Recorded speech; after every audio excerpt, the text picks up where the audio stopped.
La problématique de la révisitation du nouveau code minier congolais, à travers la procédure de la paie et la royalty, l'une des approches abordées dans l'ouvrage scientifique intitulé « La relance des industries industrialisantes » par la formule Joint Venture. Cette matière était au cœur d'une fructueuse rencontre littéraire animée par le professeur John Ekina Bongongo. Cette contribution des hommes des sciences constitue un apport indispensable pour l'appropriation du code minier congolais par toutes les composantes, parmi lesquelles les exploitants, les industriels, les partenaires étrangers et autres intervenants. Bienvenue, honorables sénateurs, mesdames et messieurs, en vos titres et qualités, à l'Institut français Art de la Gombe. Nous vous disons merci d'abord pour avoir honoré de votre présence cette matinée scientifique qui met à l'honneur le professeur Ikina. C'est pas moi à monopoliser la parole.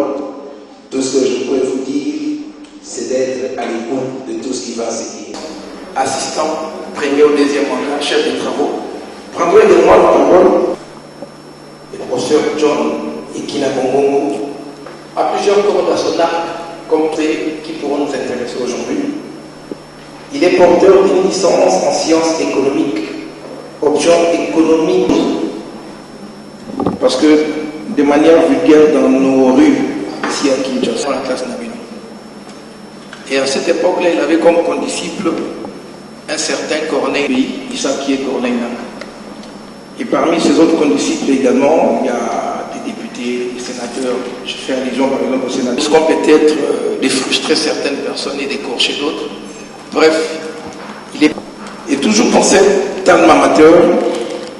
Il a un diplôme d'études approfondies en management. Il a un diplôme de doctorat, PhD, de défendre une thèse en sciences économiques, la thèse qui nous réunit aujourd'hui. Et de temps en temps, comme la pratique le veut dans notre pays, les extra-grosses dans certains autres. La crème intellectuelle, surtout les professeurs, ça se compte au bout des doigts. C'est ce qui fait que, de temps en temps, il est et l'apprentissage. C'est un organisme de l'UNESCO rattaché à l'UIL par d'éminents professeurs et on sait ce qu'il y a dans cette salle. Scientifiquement parlant. Professeur John.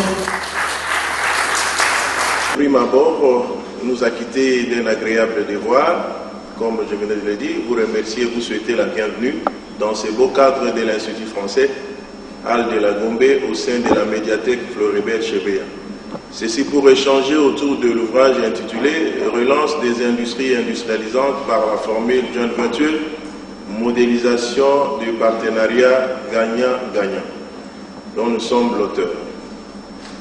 Et cet ouvrage a été publié aux éditions universitaires et européennes d'Allemagne, qui du reste a couronné l'œuvre d'un certificat honorifique de la même édition.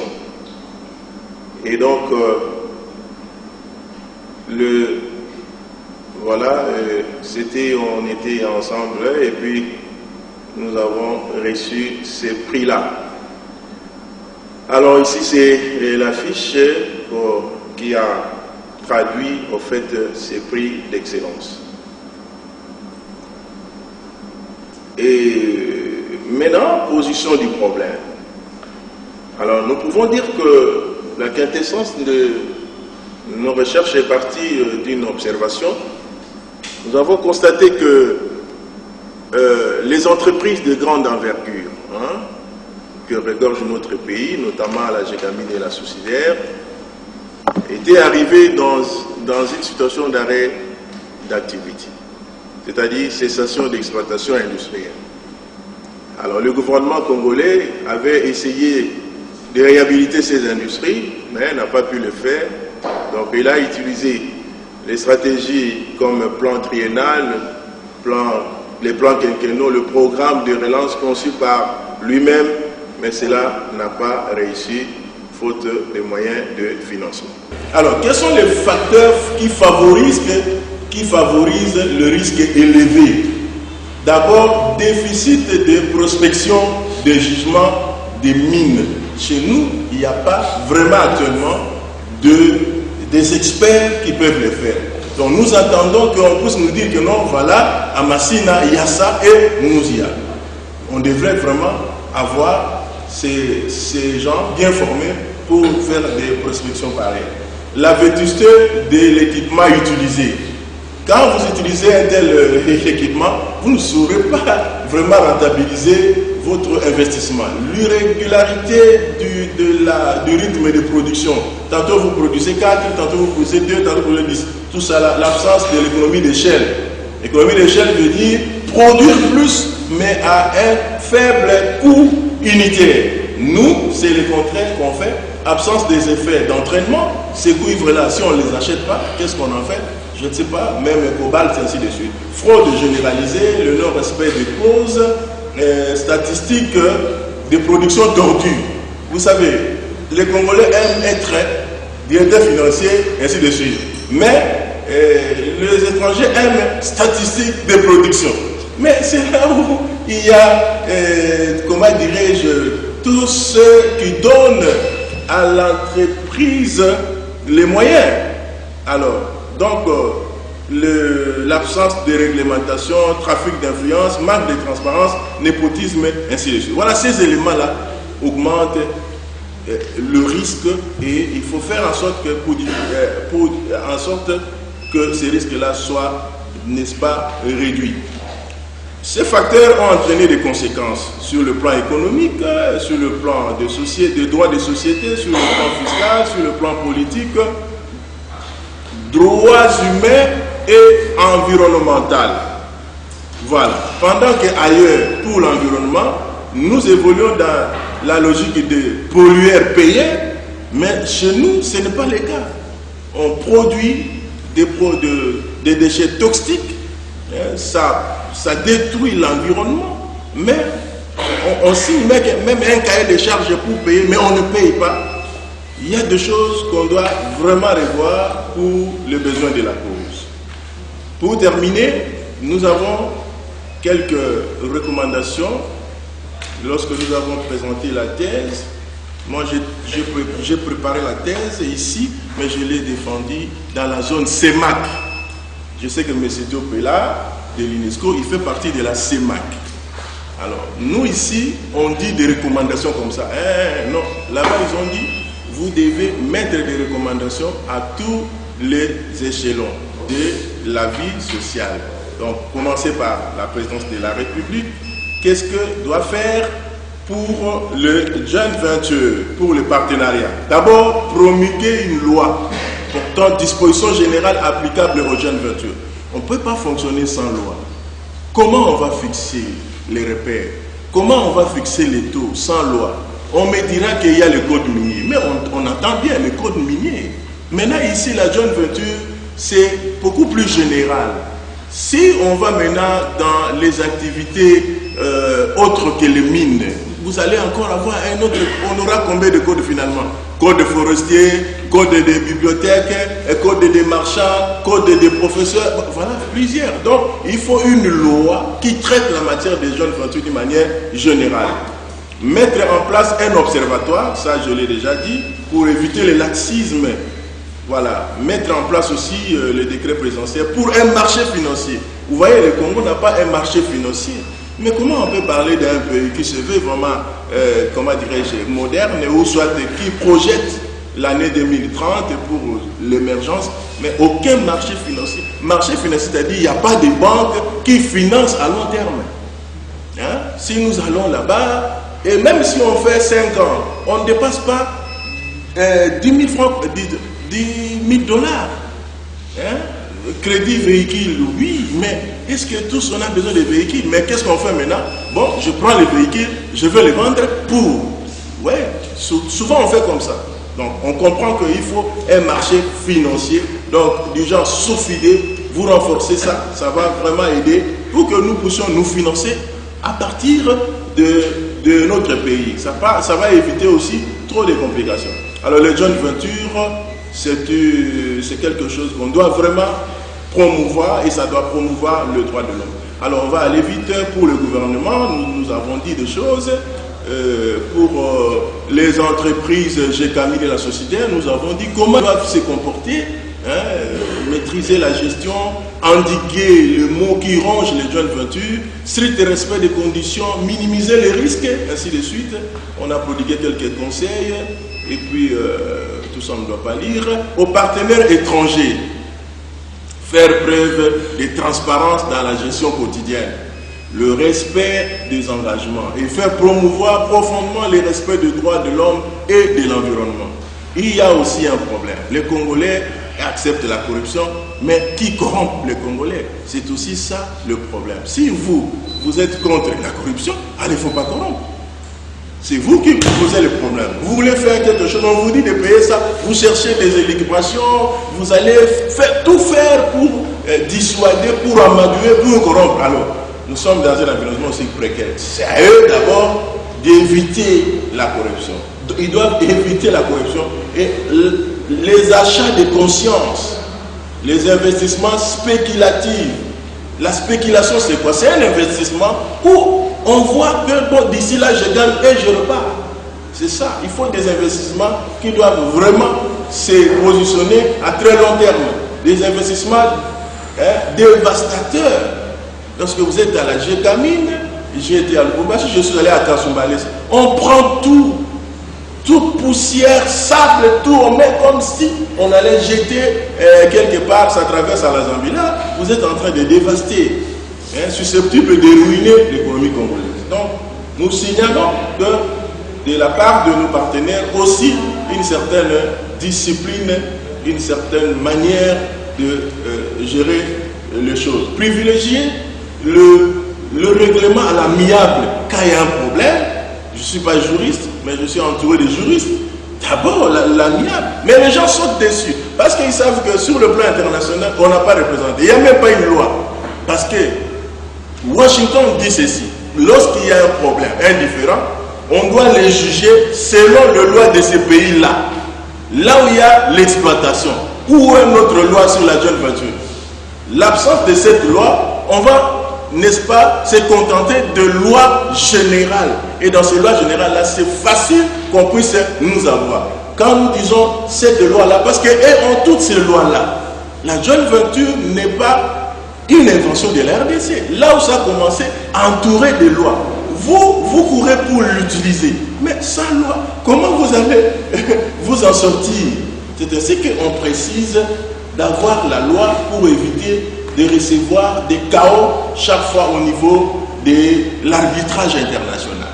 S'acquitter régulièrement de droits des partenaires. Il faut payer ces droits-là. Par exemple, les impôts, le droit, ainsi de suite. Payer, on doit payer, on doit avoir aussi la traçabilité. Mais qu'est-ce qu'on constate? Lorsqu'on arrive là-bas, on appelle les gens de l'agence de la DGI, on leur donne l'argent et de ces thèses. Donc, nous sommes un pays corrompu, j'accepte, premier pays, mais les gens qui nous corrompent aussi sont pour quelque chose dans ce qui nous arrive. Je ne soutiens pas les gens qui sont corrompus, mais de part et d'autre, on doit travailler nos mentalités pour qu'on puisse évoluer ensemble. Pour les travailleurs, preuve d'adaptation aux nouvelles technologies, c'est aussi ça le problème. Il y a des machines. Aujourd'hui, la prospection ne se fait pas comme ça se faisait avant. Aujourd'hui, même pour préparer l'acier, pour produire le fer, barre de fer, ça ne se fait pas comme on le faisait. Preuve d'adaptation, s'il vous plaît. Sinon, on ne va pas évoluer. Donc, il faut former les gens comme on le fait. Constituer des syndicats, c'est aussi ça, parce que souvent, les syndicats posent problème dans ces gens. Alors, les perspectives sont là.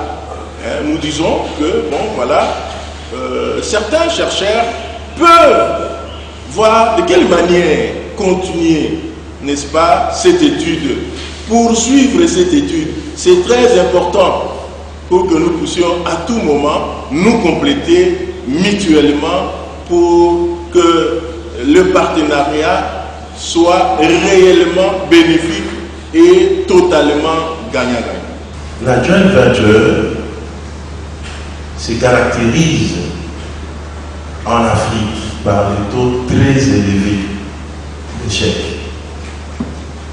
Il y a 3 semaines, je suivais La Voix de l'Amérique. Il a été dit ceci par les journalistes que la Côte d'Ivoire, le Ghana qui exploitent le cacao avec le partenaire étranger, avec leur partenaire qu'on appelle le broyeur. Ils sont en train de vouloir renégocier leur partenariat parce que ils ne bénéficient que de 2% de redevance. Il y a 3 semaines, je ne sais pas si les gens dans la salle ici ont suivi ça. 2%. 2 semaines. 2. Je me suis dit. Parce que moi je connais, j'ai étudié la jeune venture en Afrique, ailleurs, tout ça. Il se passe souvent ce genre de choses. Ici au Congo, quand on a voulu revoir ces taux à la hausse, il y a eu le nouveau code minier. Bon. Les gens parlaient, non, ce n'est pas ça. Tantôt ils sont bons, tantôt ils sont contre, non, on exagère tout ça. C'est comme si c'était seulement l'affaire des Congolais. Je le disais tantôt, l'Angola est un bon pays, et tout le monde va là-bas pour s'agglutiner autour de la rente et tout ça. J'ai dit, ce sont des économies entières. C'est la jeune venture. Vous allez voir que quand ça ne va pas marcher, il y aura des gringolades. Vous avez suivi l'émission ici, je le disais. Où sommes-nous aujourd'hui? Donc, qu'est-ce que nous conseillons? Nous conseillons tout simplement que l'on puisse renégocier ces partenariats, surtout pour notre cas, ça a été signé dans des conditions que tout le monde connaît, sans parlement. Et c'était pour l'effort de guerre, on nous a imposé cette affaire-là, parce qu'il faut savoir faire les choses. Ou soit vous le faites, ou soit, bon, vous savez ce qui vient derrière, c'est le déboulonnement à bout de canon, à bout de canon. Ces histoires de jeunes voitures ici. Savoir négocier et faire les choses. Maintenant, pour ce qui est des conséquences, la corrélation, les conséquences sont là et la corrélation existe. Regardez, l'Angola, quand il y avait des troubles, il y a des gens qui partaient, hein, ils prenaient les risques. Et d'autres laissaient leur peau là-bas. Et ceux qui réussissaient à nous revenir ici, nous sommes leurs locataires. Moi, j'ai été locataire des gens de Lunda depuis que j'ai commencé ma vie. Donc, j'ai quitté la famille. Première maison, c'était un garçon de Lunda, un petit. J'ai loué là-bas, vous connaissez. Deuxième maison, Lunda. Là où je suis, Lunda. Ce sont les petits. Il est rentré avec combien? $1 million.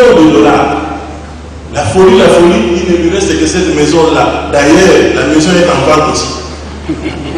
Et toutes ces maisons-là sont déjà vendues. Alors, il y a 2 comportements au niveau des agents économiques vis-à-vis des risques. Je dois, avec tout le respect, dire que l'honorable sénateur qui est devant moi, mon ami scientifique, un économiste de renom, et il va dire que non, le professeur, mon petit frère, qui n'a pas raison. 2 comportements. Il y a des gens qui ont de l'aversion pour le risque. Ou si le risque est trop élevé, ils ne s'engagent pas.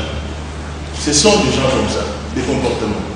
Mais il y a d'autres qui ont le goût du risque. Parce qu'ils disent qui ne risque rien n'a rien. Là où le risque est élevé, la rentabilité aussi est élevée. Et les conséquences aussi sont élevées.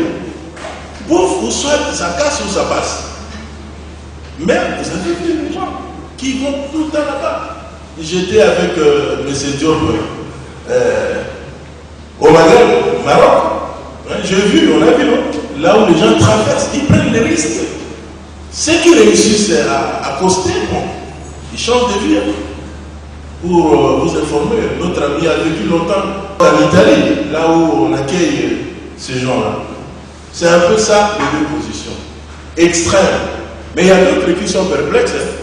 Risque ou pas risque. Mais là, on ne met pas beaucoup d'accent. Donc, c'est intimement lié. Les risques a toujours des conséquences. Les conséquences drastiques. Donc, la corrélation existe. Mais sauf que lorsqu'on calcule vraiment, on trouve que là où le risque est élevé, les rentabilités élevées, conséquences élevées. Là, il y a moins de risques, moins aussi de rentabilité. Passez-moi cette petite anecdote. À moi, ça s'appelle Tsili. Je regarde, ainsi je prenais la poisse. Vous déclinez votre identité. Au-delà de relations que j'ai avec le professeur, en tant qu'économiste, en tant qu'ancien ministre du Commerce et du Plan, mais aussi en tant que parlementaire. Lorsque j'ai lu le titre, je me suis retrouvé au cœur des défis économiques de la République démocratique du Congo. Quel est le problème économique de la RDC finalement? Au-delà de toutes les panoplies de problèmes qu'on peut soulever, comment hiérarchiser cela, c'est difficile. Mais on trouve la problématique de l'industrialisation du pays au cœur des défis à relever. Et la relation entre ces défis d'industrialisation et la question de la joint venture est une relation, pour ma part, directe.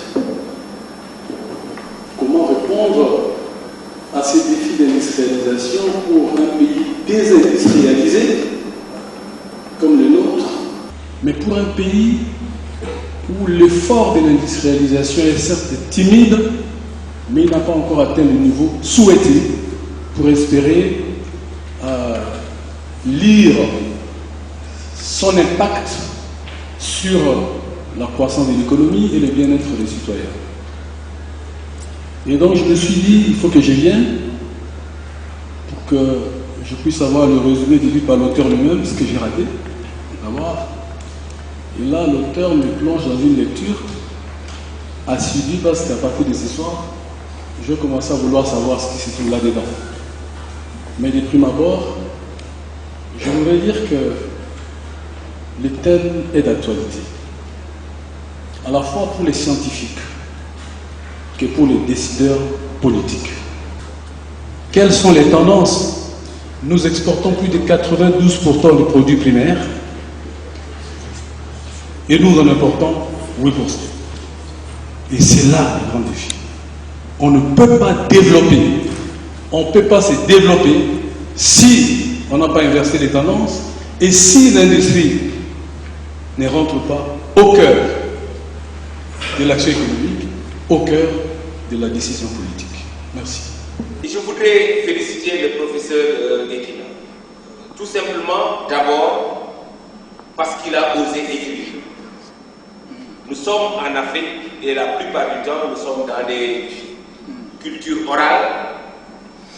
L'histoire et les connaissances ont été transmises par la manière orale avec toutes les conséquences de perte, de transformation que nous avons connues.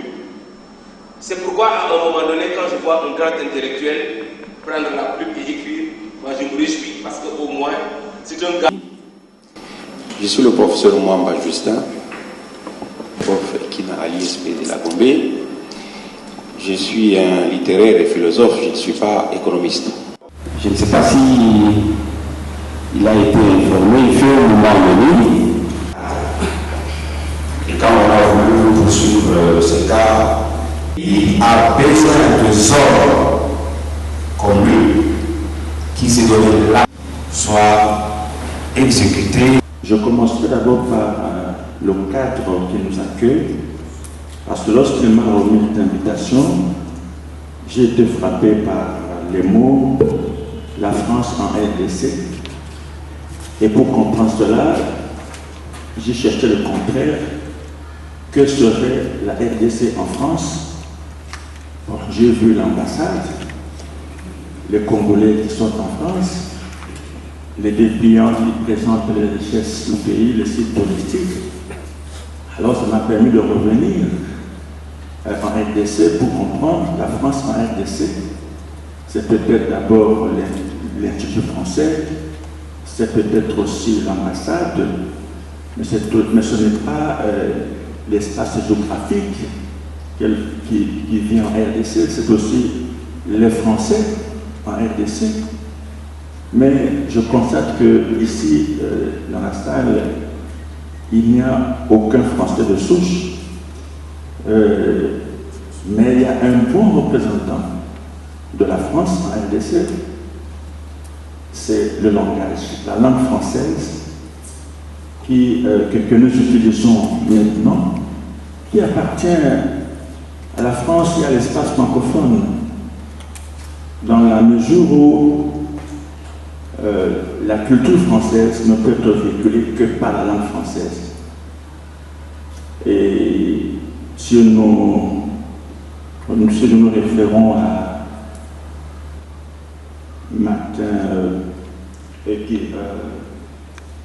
Martinet, plutôt, André Martinet,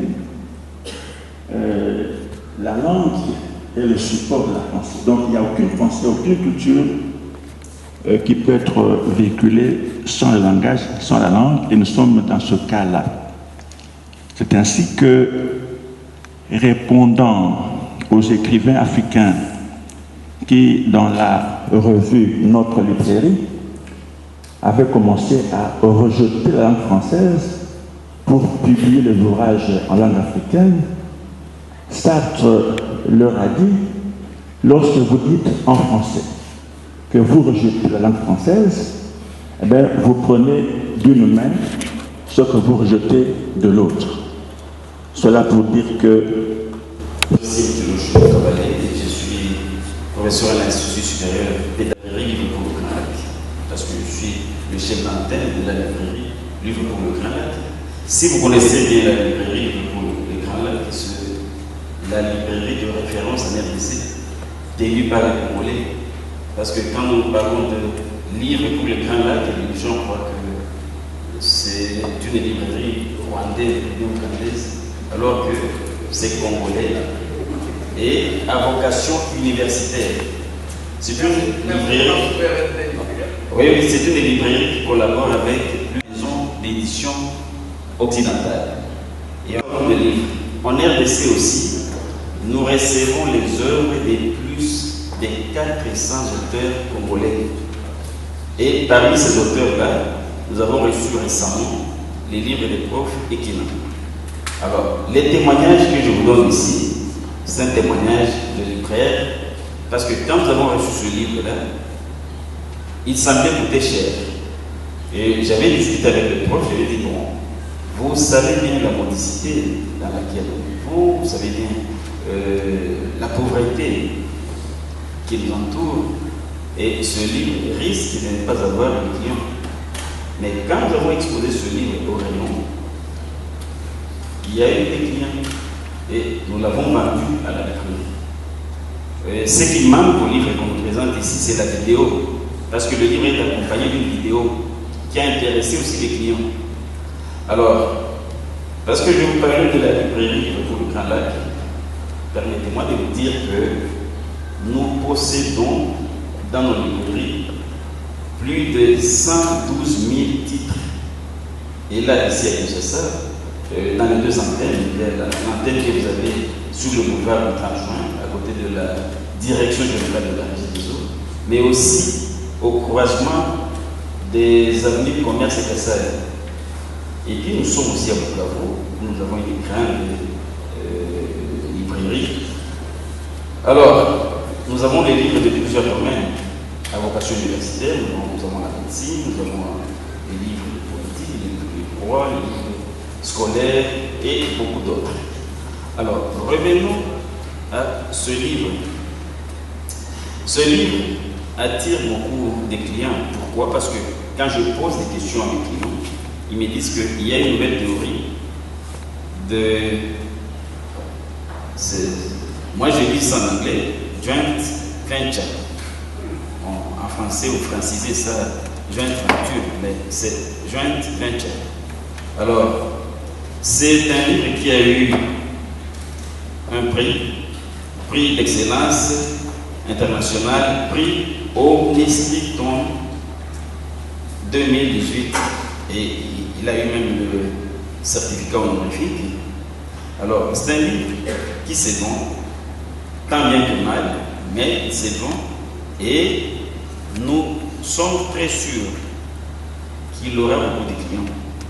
Alors, comment est-ce que j'explique à mes clients? Parce que moi, je suis littéraire, je suis linguiste, je suis vraiment dans les domaines autres que ce que le professeur présente dans son livre. Mais quand j'explique à mes clients que la formule des joint ventures concerne le partenariat que le pays a avec d'autres dans l'industrialisation, dans les commerces. Alors ici, cet ouvrage contribue beaucoup.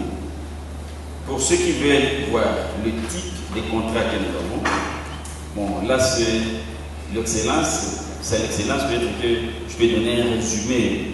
Les conditions dans lesquelles se passent ces contrats-là, ces contrats, parfois ces lois sont aussi floues, ou encore des évaluations des partenariats. Et le professeur a montré un logiciel, comment évaluer les contrats. Ce qui est bien, à la fin, il y a des recommandations. Des recommandations parce que vous n'êtes pas vendeur de livres. Hein. Vous ne devriez pas donner le livre. On ne donne pas les livres. Ce ne sont pas des cadeaux, ce ne sont pas des chapelets. Le livre, s'il est garde pour les amis, il est l'ennemi du livre et l'ennemi de la librairie. Après le débat, si vous allez acheter ici pour la circonstance, on vous le permet, mais prochainement. Nous avons les œuvres et les chefs-d'œuvre. Et l'ouvrage du professeur John Ekina n'est plus à retrouver dans la catégorie œuvre, mais c'est plutôt dans la catégorie des chefs-d'œuvre. À cause des témoignages que tous les participants viennent déporter et les fruits que porte cet ouvrage depuis sa publication jusqu'à aujourd'hui. Vous savez, à l'heure actuelle, il est difficile de travailler seul et réussir, d'où la nécessité de recourir à un partenariat. Mais il se pose un problème. Ce partenariat n'est pas nécessairement gagnant-gagnant comme on l'aurait souhaité. Bon, ça puisse aboutir à un résultat escompté type gagnant-gagnant. Alors, ce sont des spécialistes, des experts dans la joint venture, en l'occurrence du professeur Ekina. Comment maintenant négocier ces partenariats? Là, nous voyons les différentes conditions pour une implantation judicieuse de la joint venture en République démocratique du Congo. Les résultats gagnants-perdants. Voilà. Comme assistant du professeur Ekina, je pense que nous n'avons pas beaucoup de commentaires à faire là-dessus. Parce que j'ai connu le professeur bien avant la publication de sa thèse. J'étais déjà à ses côtés. Et quand j'ai rencontré quelqu'un, il m'a dit, tu ne sais pas la personne à côté de laquelle tu es. C'est quelqu'un qui voit loin. Lorsqu'il a défendu sa thèse, même juste après la publication de ses livres, j'ai fait partie des premières personnes qui avaient lu ses livres. Et je suis passé quelque part, j'ai rencontré mon grand frère, le fait professeur Norbert Mouichimonga. Lui était docteur en mathématiques. Et à son nom, il a essayé de prendre connaissance de la manière dont le professeur a étalé sa découverte. Il m'a dit, mon jeune frère, je te rassure que rester à côté d'un professeur, on n'est pas loin du ciel. Il faut persévérer. Votre taille. Je suis le professeur Isakaton Galwani Justin. Professeur à l'ISP Gombe, informaticien de formation, pour ne pas dire docteur en informatique. J'aurais dû me taire après avoir suivi l'exposé brillant de mon collègue, frère et complice, le professeur John Ekina, sur son ouvrage lié au joint venture. Mais me taire aurait été un péché. dans la mesure où j'ai trouvé mon compte. Ce qui me conduit à conclure qu'il a été complet. Pour la simple et bonne raison que pendant son speech, il a évoqué les logiciels qu'il a utilisés. Ça touche à mon domaine de prédilection.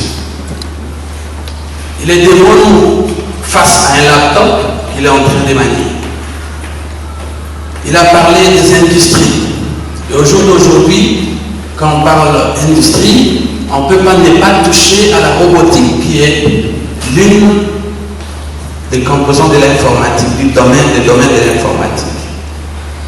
Voilà pourquoi j'ose dire qu'il a été complet. Je suis le chef de travaux Gigi Mujinga de l'Institut facultaire des sciences de l'information et de la communication. Je représente le recteur, le professeur Ronquet, dont je suis le directeur de cabinet. Professeur, je vous félicite pour votre dissertation doctorale que vous avez résumée dans un ouvrage de haute facture. En fait, si je n'ai pas pris la parole, c'est parce que je me suis retrouvé dans un cours d'économie qui n'est pas dans la discipline scientifique, mais du moins ce que je pourrais faire, c'est faire la publicité, et une publicité abondante autour de cet ouvrage que l'IFASIC doit absolument avoir dans ses rayons des bibliothèques, parce que dans les filières du journalisme, nous avons une filière journalisme-économie, et je pense que nous qui formons les vulgarisateurs, les communicateurs, cet ouvrage sera de grande utilité pour cette catégorie des journalistes que nous formons chez nous. Monsieur Pierrot, rassurez-vous que si je me suis tu, c'est parce que on dit que le silence est d'or, et là, j'étais en train d'apprendre. Et merci beaucoup pour la provocation, parce que ça m'a permis quand même de m'exprimer devant cette auguste assemblée. Grâce à vous, la lecture n'a plus le goût fade et l'isolement, car la solitude se transforme en enrichissement de la connaissance et du savoir. À dire un mot de remerciement, en commençant par l'honorable sénateur, mon grand frère que j'aime beaucoup, qui, quand il parlait à la télé, je commençais aussi à rêver. Et voilà, il a commencé à l'éduquer, nous sommes arrivés, il avait déjà fini. On était dans des réunions, les Mungiri, je vois que vous ne comprenez rien, ce que ça veut dire. Et il y a que les DG Matoumene qui doivent comprendre un peu ça. Je suis désolé. Voilà, nous on était encore au début. Voilà, et maintenant, il est là, il avait promis que non, je viendrai. Alors on avait invité beaucoup de grandes personnalités, de professeurs d'université. Je crois qu'on a sa présence. Vraiment, je suis très ravi. Bon, je remercie l'Institut français. Vous avez vu comment on nous a accueillis ici. Pour la petite histoire, quand j'ai publié l'ouvrage, je l'ai distribué. Donc j'étais à l'époque directeur des cabinets, sous la houlette de maman ministre. Elle avait écrit aux ambassadeurs, parce que quand on était au cabinet, l'ambassadeur, on peut l'inviter, il peut venir. Bon, nous l'avons fait. Et je suis venu ici, j'ai donné l'ouvrage à notre directeur qui était là. J'ai dit, ça c'est un don pour l'Institut français. Il a dit, ce que vous venez de faire, vous signez là un partenariat avec nous. Nous allons vous appeler ici pour présenter l'ouvrage. Ça fait beaucoup plus, hein, ça fait 3 ans hein, qu'il me disait, mais est-ce qu'on va faire ça? J'ai dit, mais l'ouvrage a été déjà présenté, qu'est-ce que les gens vont dire? Bon, finalement, voilà, nous sommes à la fin de cette cérémonie. En tout cas, je vous remercie. C'est grâce à vous, je dois le dire, qu'on a réussi à faire, à organiser cette cérémonie. Je remercie le DG honoraire, professeur Matoumene. C'est grâce à lui que je suis ce que je suis aujourd'hui. C'est un grand frère aussi. Il m'a connu à l'université de Kinshasa. Lui, il était en lettres. Je sais que je ne le dérangeais pas, mais il me suivait à distance. Quand je finis, il dit, ah, toi, tu es venu, tout ça. Je vais te mettre à l'ISP, à l'IPEN et à l'UPC. Il a mené des démarches seul. Et il m'a dit, je préfère que tu sois à l'ISP. Le nom aussi était sorti à l'IPEN. Mais j'ai dit, les PNA là, les gros loups là, je préfère commencer à l'ISP comme c'est un peu au début. Voilà, j'ai un peu fait ce choix-là. Non, il faut aller à l'IPN. J'ai dit non, les DG a tranché. Et voilà, on a gravi les échelons. Le professeur Tukunda, qui est là, le grammairien, j'ai reçu des coups, donc comme dit, des boulets rouges, à tout moment, le français, bon. Et finalement, avoir un grammairien, et lui, il ne parlait qu'à travers les écrits, même pour vous appeler, il dit que non, j'ai l'honneur de dire, il faut répondre. C'est lui qui m'a formé à l'administration, chef de section, moi, il va vraiment aider. Aujourd'hui, je suis devenu aussi chef de section. Qu'est-ce que vous allez faire avec? Je sais ce que j'ai fait avec. Il y a le professeur Mwamba, nous a aidé pour créer la licence. Le professeur Matoumele, le prof Lukao est là, il risque de passer inaperçu. Voilà. Maintenant, je lui demande de rentrer et de retourner à la maison. Le professeur Isakatonga, complice, je suis arrivé comme ça et dans deux voyages. Maintenant, je dois intervenir. Qu'est-ce que je dois dire? Maintenant, aujourd'hui, je crois que vous allez préparer vraiment, me donner un certificat parce que je suis, après 5 ans là, pour diriger une équipe d'alphabétisation, même une enquête, je peux faire. Donc, former comme ça, et c'est une bonne chose. Mes assistants, vous êtes là, on ne doit pas tirer les choses en longueur. Je remercie tout le monde. Ah, le professeur Lembelembe, il est là, le francophone, il vient de Panthéon, il est avec nous, Sorbonne, et les autres, voilà, je vous remercie. Oh, voilà, c'est le vulgarisateur attitré de l'ouvrage. Il est où le prof Inocho? Il est là. Voilà, le prof Inocho a travaillé. Merci pour le soutien. Je vous remercie.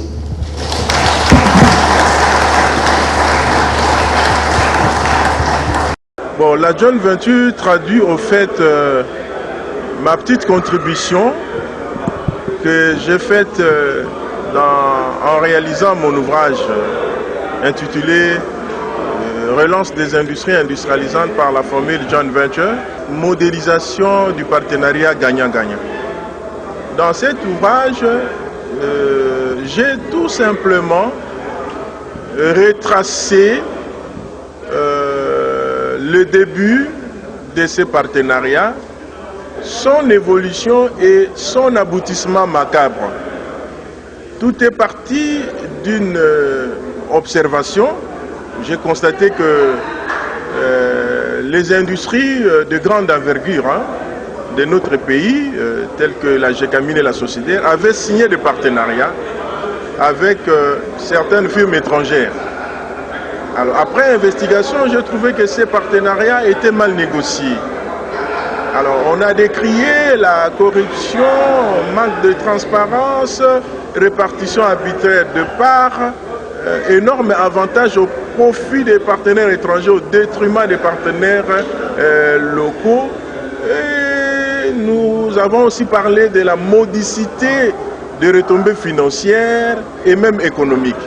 L'absence totale de la loi sur la John Venture et le caractère apathique de l'État qui n'a pas su, n'est-ce pas, contrôler le partenariat et de manière suivie. Et en fin de compte, nous avons envisagé comme panacée modèle Equina de relance des industries par la John Venture, en sigle MERI. Un modèle efficient pour la relance de ces industries par la John Venture. Oui, le code minier, il y a l'ancien code minier et le nouveau code minier. L'ancien code minier, nous pouvons dire qu'en faisant une lecture croisée entre les deux codes, l'ancien code minier était caractérisé par le faible taux de redevance, le faible taux de royalty. C'est-à-dire que lorsque quelqu'un exploite dans une activité minière, il ne doit payer que 2% des royalties ou des redevances sur le chiffre d'affaires. Et cette situation a duré depuis 2002. Et dans nos recherches, nous avons essayé de décrire cela.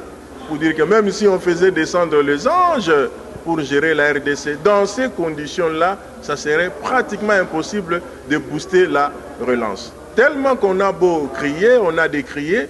Bon, j'ai parié que les autorités avaient entendu notre cri d'alarme et vers la fin de 2018, on a maintenant un nouveau code minier. Et le nouveau code minier se caractérise par l'augmentation de ces différents taux de paiement, notamment au niveau des royalties, et même du côté de répartition de parts et même au niveau des dividendes. Donc on a essayé seulement de revoir certains taux de paiement à la hausse pour faire asseoir un partenariat véritablement gagnant-gagnant.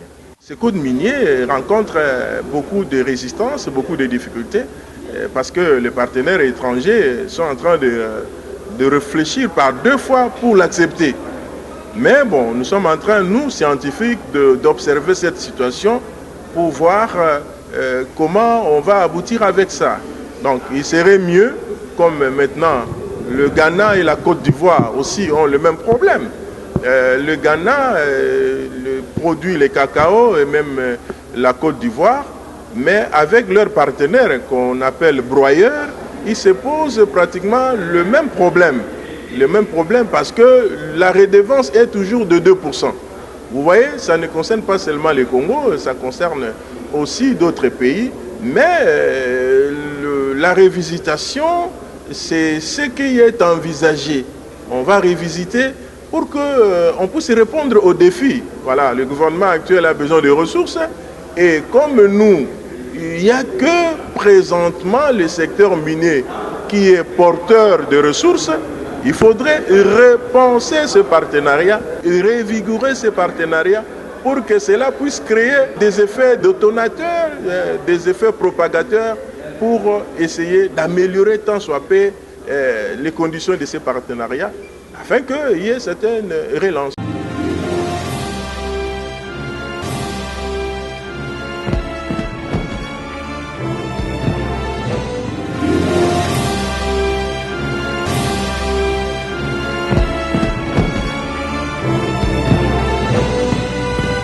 La problématique de la révisitation du nouveau code minier congolais, à travers la procédure de l'appel de la royalty, l'une des approches abordées dans l'ouvrage scientifique intitulé « La relance des industries industrialisantes » par la formule Joint Venture.